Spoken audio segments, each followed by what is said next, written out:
So you want better collaboration and meetings and also have the space and time to get the work that you need to completed? Well, I'm going to talk to you about the number one thing that you can do to help transition to this new way of working and make the most of it.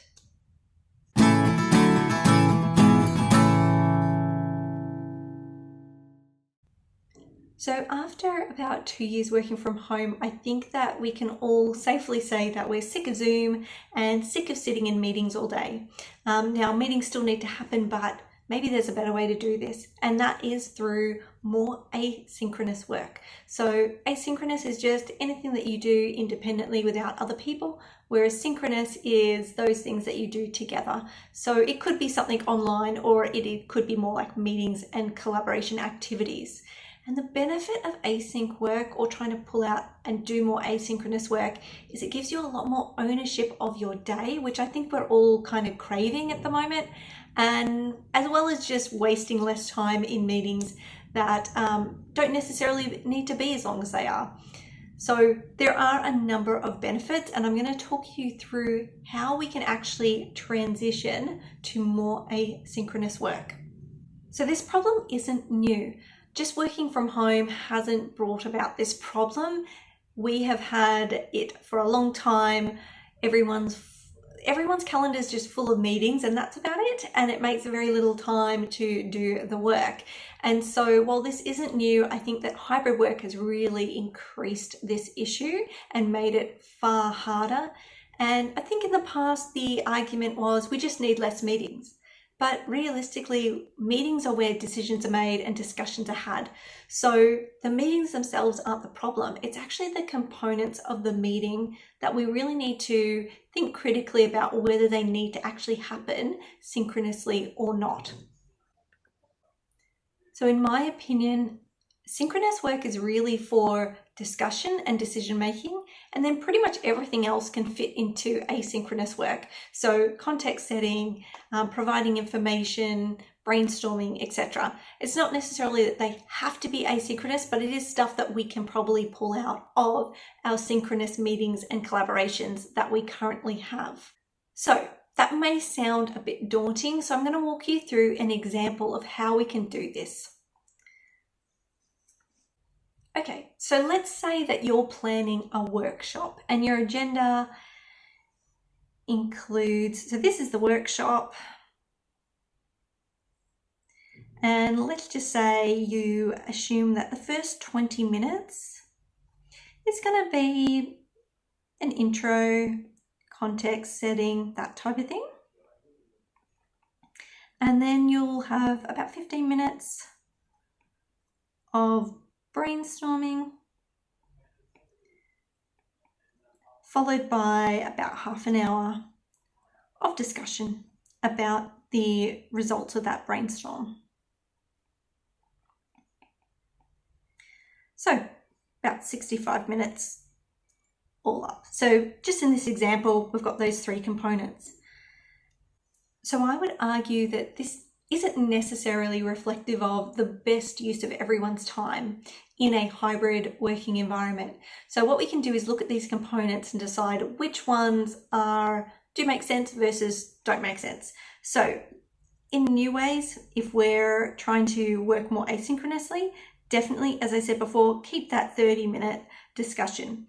But the intro, context, and brainstorming can probably be done a bit differently. So instead of 20 minutes on an intro, we send out a pre-read, as well as a 5-minute intro video, which we can all very easily do with Teams or any sort of application that we currently have. And as part of that pre-read and intro video, we also request that they go online via a link and do about 5 minutes of brainstorming, and perhaps also adding in any questions they have based on that intro video. So we've now given them some tasks to do that is going to take about 10 minutes prior to even getting into the session. And so based on that, we've already kind of done the brainstorming, we've already introed. So what we might want to do now is just have about a 5-minute intro. And within that intro, we cover off any questions that have come up. And then we have another 5 minutes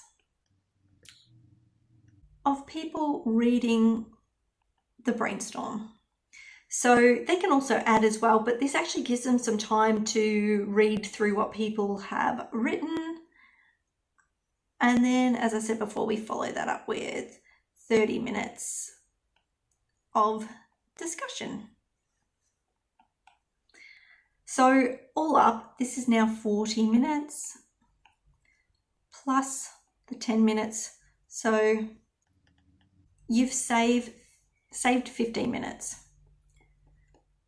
So that doesn't sound like a lot, but even if you did that for one meeting or collaboration event per day, that's going to be over an hour every week that you're saving. But there's also added benefits. So for example, if we take this particular example, there might be people who already have an intro. They already know what you're going to talk about. They don't need to sit through, as what we would have done in the past, 20-minute intro. And they don't maybe necessarily even need to do the pre-read or the 5-minute intro prior. So you're already saving all their time. The other thing as well is the great thing about doing things like getting questions up front means that then you can really start to move and change the agenda for your meeting. So it may be that you look at the questions and go, actually, we need a significant portion of time up front to make sure people are comfortable. Or we could be like, you know what, everyone gets it, we can just breeze through. It kind of allows you to prepare more for your meeting or workshop. And the other thing is with the brainstorm, getting that up front means that you're not putting people on the spot. People have time to sort of think through their thoughts and ideas and get that out. So plus, as I said previously, it gives people the benefit of being able to work on this when they want to, rather than having to be put on the spot in a meeting that they have not necessarily chosen the timing of. So there are many benefits. It isn't just time saving, it's actually improving the way people work and making it a better way of working. And essentially, this is just one example, but if we don't start to critically rethink the way that we do things, nothing's going to change. So this is just one way we can start to break down our work and do it more asynchronously and hopefully in a better way. So I'd love to hear, have you experienced working asynchronously? If so, what went well, what didn't? Leave it down below in the comments. And as always, make sure that you hit subscribe if you would love to hear more about how to essentially manage all the information that you have to at work and home.